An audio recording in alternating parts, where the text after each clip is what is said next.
180. That's my neighbor's fasting blood sugar after eating what his doctor called a healthy vegetable dinner. The next morning, 240. One vegetable did this, and it's sitting in your kitchen right now. I'm going to show you the 7 vegetables that spike blood sugar faster than candy, ranked from bad to catastrophic. And the number 1 vegetable on this list, it raises blood sugar even more than a glazed donut. Your doctor probably told you to eat more vegetables, but they didn't tell you this. Drop a comment saying, "I deserve the truth." If you believe healthy care information should be free and accessible to everyone, and share this video to all the seniors who needs it. Only the supplement company executives and the people who profit from your confusion won't comment and share, because what I'm about to reveal will save you from medication increases, nerve damage, and years of unnecessary blood sugar spikes. And stick around, because vegetable number 1 isn't just shocking. It's probably what you ate for dinner last night.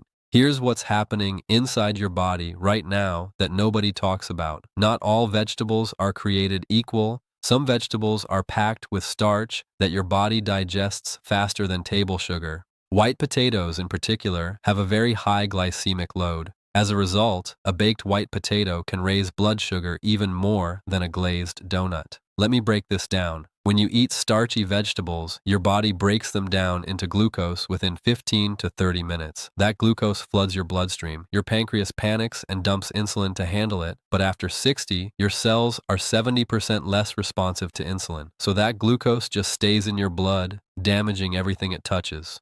Your nerves, your kidneys, your eyes, your heart. And here's what terrifies me. Doctors are telling diabetics to eat more vegetables without explaining that starchy vegetables are associated with greater risk of developing type 2 diabetes. Unlike non-starchy vegetables, which offer protective benefits, they're lumping all vegetables together as if spinach and potatoes have the same effect on your body. They don't. The medical establishment will tell you to eat less, move more, count your carbs, but they're not telling you that specific vegetables are sabotaging your blood sugar control every single day. And this sabotage, it's completely avoidable, but you need to understand which vegetables are the problem before we get to the solutions. Here's what changes everything. The glycemic index measures how fast a food spikes your blood sugar. Low is under 55, medium is 55 to 69, high is 70 or above. Most people assume vegetables are low glycemic. They're wrong. Some vegetables score higher than cake, higher than soda, higher than foods you've been avoiding for years. And when you eat these high glycemic vegetables, especially at night, your blood sugar stays elevated for hours.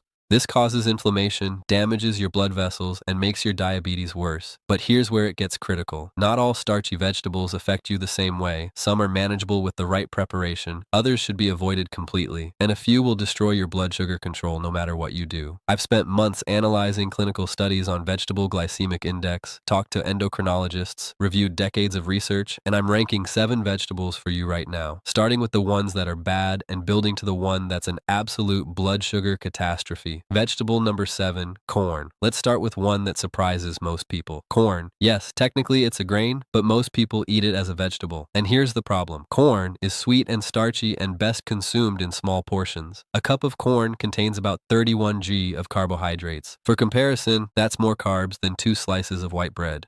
The glycemic index of sweet corn is around 52 to 60, depending on preparation. That puts it in the medium glycemic category. But here's why it's still problematic. Most people don't eat just half a cup of corn. They eat a whole cob, which is closer to 1 cup. That's 31 g of fast-digesting carbs hitting your bloodstream at once. And the way corn is usually prepared makes it worse. Boiled with butter, you're adding fat that slows digestion slightly, but you're still getting that massive carb load. Grilled, same problem. Canned corn, even worse because it often has added sugars. The mechanism is straightforward. Corn is mostly starch. Your digestive enzymes break that starch down into glucose rapidly. Within 30 minutes of eating corn, your blood sugar is climbing. For someone over 60 with reduced insulin sensitivity, that climb can be significant. Here's my take. Corn isn't the worst vegetable on this list, but it's not innocent either. If you're going to eat corn, limit yourself to a par 4 cup as a side dish, not as a main vegetable. Pair it with protein and fat to slow the glucose spike and never eat it alone or as your primary vegetable at a meal. Score, 4 out of 10, moderate impact, manageable with portion control. Vegetable number 6, green peas. Now we're getting into vegetables that people think are safe because they're green. Green peas fall into this category. They look healthy, they're recommended in diet plans, but they're hiding a carbohydrate bomb. Green peas are higher in carbohydrates carbohydrates than most green vegetables. 1 cup of cooked green peas contains about 21 green of carbohydrates and 8 green of sugar. The glycemic index of green peas ranges from 48 to 54, which technically puts them in the low to medium category. But here's the problem. People eat peas by the cupful in casseroles, in rice dishes, mixed into pasta, and those carbs add up fast. Plus, the sugar content in peas is surprisingly high for a vegetable. That sugar gets absorbed quickly, contributing to the overall glucose spike. The research shows that while green peas have fiber that helps slow digestion somewhat, the carbohydrate load is still significant enough to affect blood sugar, especially in people with diabetes or prediabetes. And here's what most people don't realize. When you eat peas as part of a starchy meal, like with rice or pasta, you're stacking carbohydrates on top of carbohydrates. Your blood sugar doesn't just spike, it surges. The verdict? Green peas aren't as bad as what's coming on this list, but they're not the free pass vegetable that people think they are. If you love peas, limit yourself to a quarter cup per meal and always pair them with protein and non-starchy vegetables. Score 5 out of 10. Moderate glycemic impact, easily overconsumed. Vegetable number 5, butternut squash. Winter squashes like butternut squash are beloved by health-conscious people. They're nutrient-dense, delicious, and recommended by nutritionists, but they have a hidden problem for diabetics. 1 cup of cooked butternut squash contains about 22 g of carbohydrates with 4 g of sugar. The glycemic index of butternut squash is around 51, which puts it in the medium category. Not terrible, but not great either. Here's what makes butternut squash particularly problematic. It's sweet. That sweetness comes from natural sugars that get absorbed relatively quickly, and because it's pured into soups or roasted until soft, the cooking process breaks down the cellular structure, making the starches even more digestible. When butternut squash is cooked until very soft or pureed, the glycemic load increases significantly. Pumpkin, though rich in nutrients, has a high glycemic index when overcooked or pureed. The same principle applies to butternut squash. The research on winter squashes shows that while they provide valuable nutrients like beta-carotene and potassium, their impact on blood sugar in people with diabetes is significant enough to warrant caution.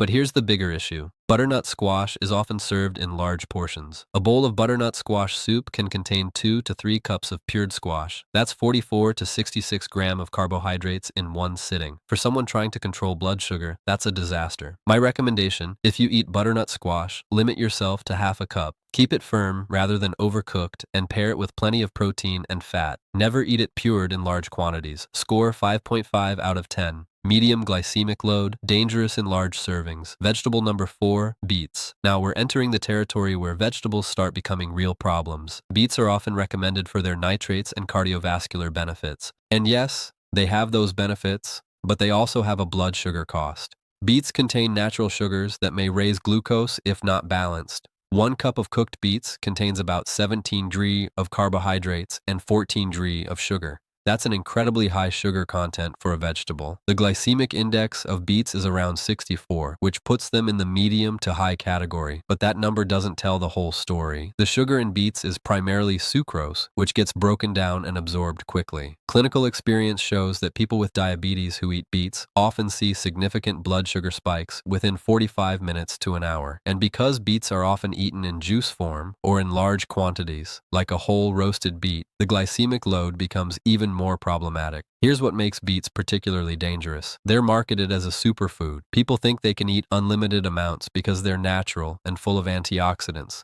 But that sugar content doesn't disappear just because the beets have other beneficial compounds. And the way beets are typically consumed makes it worse. Beet juice, that's pure concentrated sugar with the fiber removed. Pickled beets often have added sugar on top of the natural sugar. Roasted beets, the roasting process concentrates the sugars even more. The verdict? Beets have health benefits, but for diabetics trying to control blood sugar, they're a risky choice. If you eat them, limit yourself to a 4 cup of cooked beets. Never drink beet juice, and always pair them with protein and fat. Score 6.5 out of 10. High natural sugar content, significant glycemic impact. Vegetable number 3, sweet potatoes. Here's where people get really upset with me. Sweet potatoes are beloved by the health community. They're recommended in every diabetes diet article you read. Nutritionists praise them. Doctors suggest them as an alternative to white potatoes. But here's the truth. Nobody wants to admit sweet potatoes are still a blood sugar problem, just a smaller one than white potatoes. A baked sweet potato is still on the high end of the medium range of the glycemic index, with a glycemic index ranging from 44 to 94 depending on the variety and cooking method. One medium sweet potato contains about 27 grams of carbohydrates and 5.5 grams of sugar. And here's what people don't realize. The orange ones that everyone loves, those tend to have higher glycemic indexes than the white or purple varieties. Research shows that sweet potatoes, while better than white potatoes, still cause measurable blood sugar increases in people with diabetes. A study examining postprandial glucose responses found that sweet potatoes raised blood sugar significantly, just not as dramatically as russet potatoes. And here's the preparation trap. Most people don't just eat a plain sweet potato. They add marshmallows at Thanksgiving. They drizzle honey on top. They mash them with butter and brown sugar. Each of these additions compounds the glycemic impact. But even without additions, a large baked sweet potato can deliver 40 to 50 grams of carbohydrates. That's more than 3 slices of bread worth of carbs. For someone over 60 trying to manage diabetes, that's enough to spike blood sugar into the 200s. The verdict: sweet potatoes are better than white potatoes, but that doesn't make them safe. If you're going to eat them, choose smaller ones. Keep portions to a quarter of a medium potato, and always pair them with significant amounts of protein and fat. Score 7 out of 10. Medium to high glycemic, deceptively marketed as healthy. Vegetable number 2, parsnips. Here's one that flies completely under the radar. Most people have never heard that parsnips are a blood sugar problem. They look like white carrots. They're used in soups and stews. They seem innocent. They're not. Parsnips have a glycemic index of approximately 97. That's higher than white bread, higher than donuts, higher than most desserts. 1 cup of cooked parsnips contains about 27 grams of carbohydrates, primarily as starch and sugar.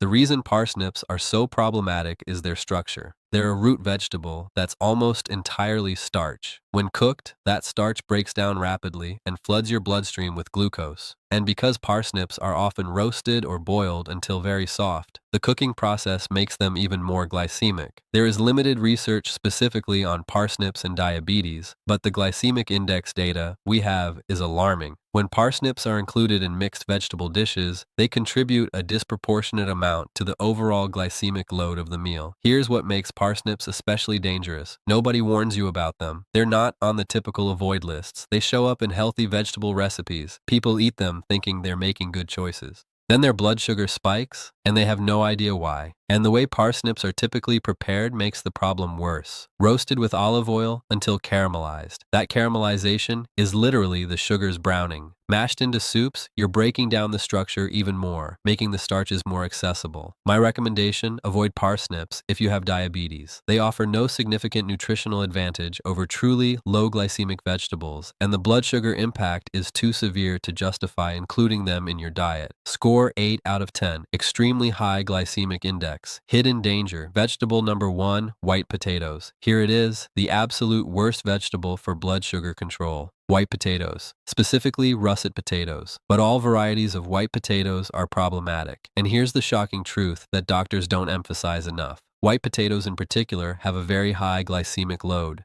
As a result, a baked white potato can also raise blood sugar even more than a glazed donut. Let that sink in. More than a donut. The numbers are brutal. Potatoes fall in the high glycemic index category. A cup of them can affect your blood sugar in the same way a can of soda would. The glycemic index of russet potatoes ranges from 85 to 111 depending on preparation. That's off the charts. One medium-baked russet potato contains about 37 grams of carbohydrates. But here's the real problem. Your body digests these carbs faster than other kinds of complex carbs. These broken down carbs flood your blood with sugar. This makes your blood sugar spike quickly. Let me explain the mechanism. Potatoes are almost pure starch. When cooked, that starch gelatinizes, which means the structure breaks down. Your digestive enzymes, specifically amylase, attack that gelatinized starch and break it down into glucose molecules within minutes. That glucose enters your bloodstream in a massive wave. Consumption of foods with high levels of amylopectin elicit a rapid spike in blood glucose levels, which is undesirable for individuals who are pre-diabetic, diabetic, or obese. And potatoes are loaded with amylopectin, the rapidly digested form of starch. But here's what makes potatoes uniquely catastrophic. The cooking method makes them even worse. When the potatoes are heated, the starch becomes more digestible, which can result in raised blood sugar levels. Baking a potato at high heat creates the highest glycemic impact.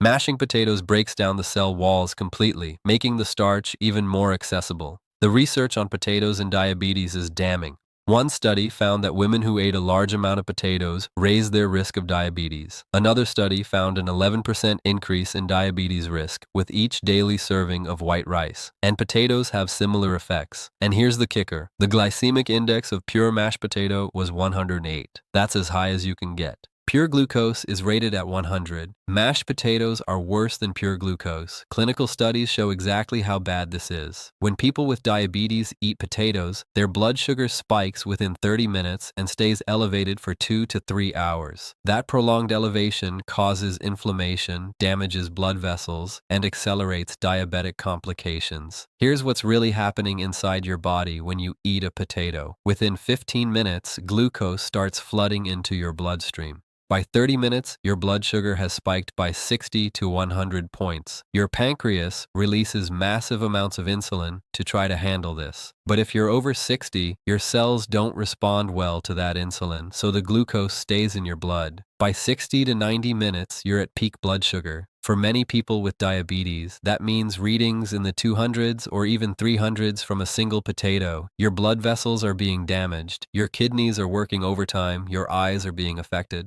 All from one healthy vegetable. And the aftermath is just as bad. After 2 to 3 hours, that massive insulin response finally brings your blood sugar down. But it often overshoots, dropping you below normal. This creates hypoglycemia, which triggers intense hunger and cravings for more carbohydrates. This low level of blood sugar tends to stimulate hunger and the desire to consume more high glycemic foods. So you end up in a blood sugar roller coaster. Spike from the potato, crash from the insulin response, desperate hunger, eat more carbs, spike again. This cycle destroys your metabolic health. But here's what makes potatoes truly unforgivable for diabetics. They're everywhere. French fries, mashed potatoes, baked potatoes, potato salad, hash browns, potato soup, chips. Restaurants serve them with everything. They're cheap, they're filling, they're addictive. And doctors have been terrible at warning people about this. They say, eat more vegetables without differentiating between broccoli and potatoes. They tell people to watch portion sizes without explaining that even a small potato is too much. The research is clear. High potatoes consumption may lead to a sharp rise in postprandial blood glucose concentrations, finally result in VEL dysfunction or VE cell exhaustion and the occurrence of type 2 diabetes. Your pancreas literally wears out from trying to handle the glucose load from repeated potato consumption. Now, before you completely despair, let me tell you about the one way to make potatoes slightly less catastrophic, and this is backed by real science. Results showed that the chilled potato elicited significant reductions at 15 and 30 minutes in glucose, insulin, and glucose-dependent insulinotropic peptide. Cooling cooked potatoes creates resistant starch, which is starch that resists digestion. When you cook a potato, then refrigerate it for at least 12 hours and then reheat it, you increase the resistant starch content by 2 to 3 times. This resistant starch travels to your large intestine, where gut bacteria ferment it instead of being absorbed as glucose. The area under the curve for insulin and glucose-dependent insulinotropic peptide were significantly lower after the chilled potato. Clinical studies show this can reduce the blood sugar spike by 25 to 40%.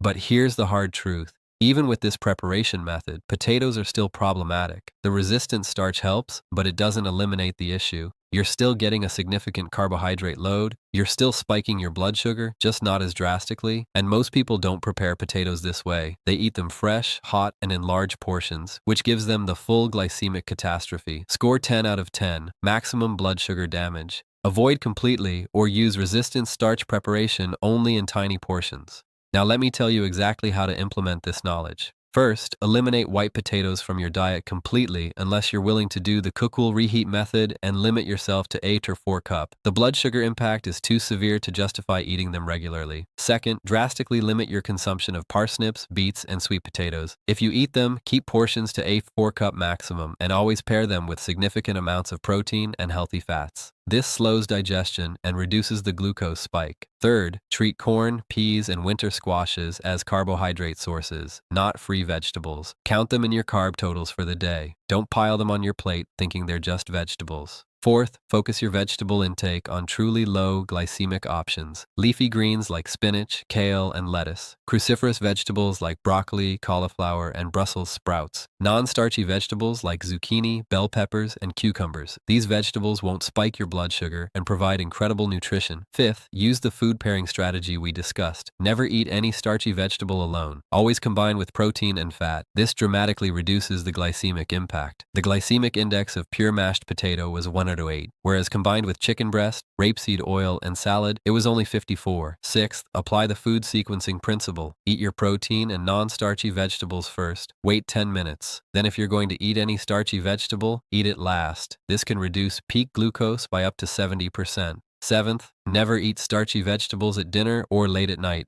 Your insulin sensitivity is lowest in the evening. The same vegetable that might cause a moderate spike at lunch will cause a massive spike at dinner. Front load any starchy vegetables to breakfast or early lunch. Within 3 days of making these changes, you'll notice your energy is more stable. Within a week, your fasting blood sugar will start dropping. Within 2 weeks, you'll see measurable improvements in your post-meal glucose readings. Within a month, your A1C will begin moving in the right direction. But consistency is everything. You cannot eat a baked potato one night and expect your blood sugar to stay controlled. One white potato can spike your blood sugar for 3 to 4 hours and take 24 hours for your body to fully recover from the inflammation and metabolic stress it causes. Don't make these critical errors. First, don't assume that because something is a vegetable, it's automatically good for diabetes. We just proved that 7 vegetables are blood sugar disasters. Second, don't fall for the "it's natural, so it's healthy" trap. Potatoes are natural. They're still catastrophic for blood sugar. Natural doesn't mean safe for diabetics. Third, don't ignore portion sizes. Even supposedly better options like sweet potatoes will spike your blood sugar if you eat a whole one. Portion control matters enormously with starchy vegetables. Fourth, don't eat these vegetables alone or as your main dish. The strategy of pairing with protein and fat is essential, not optional. Fifth, don't prepare these vegetables in ways that increase their glycemic impact. Pureeing, mashing, overcooking, and adding sugars all make the problem worse. Finally, don't keep eating these vegetables just because you've always eaten them or because they're comfort foods. Your blood sugar doesn't care about tradition or comfort. It responds to biochemistry. Here's what this really comes down to. Your body wants to maintain stable blood sugar. Your cells want to respond to insulin properly, but they need you to stop poisoning them with high glycemic vegetables. For decades, you've been told that vegetables are universally healthy, that if you just ate more vegetables, your diabetes would improve. That's been a dangerous oversimplification. Some vegetables protect you, others destroy you. Higher intake of starchy vegetables is associated with greater risk of developing type 2 diabetes. Unlike non-starchy vegetables, which offer protective benefits, the science is clear. The vegetable matters. Your great-grandparents didn't eat potatoes at every meal. They didn't have access to year-round sweet potatoes and corn. They ate what was seasonal, and they ate smaller portions. We've created a food culture where starchy vegetables are treated like free foods. They're not. But for some people, that cannot totally eliminate potatoes in their diet. In the next video, I explained how you can eat bread, rice, and potatoes without the blood sugar spikes happening. If you believe everyone deserves access to real health information, not just fear-mongering from supplement companies, share this video to other seniors that needs it. Only those who profit from your confusion won't share.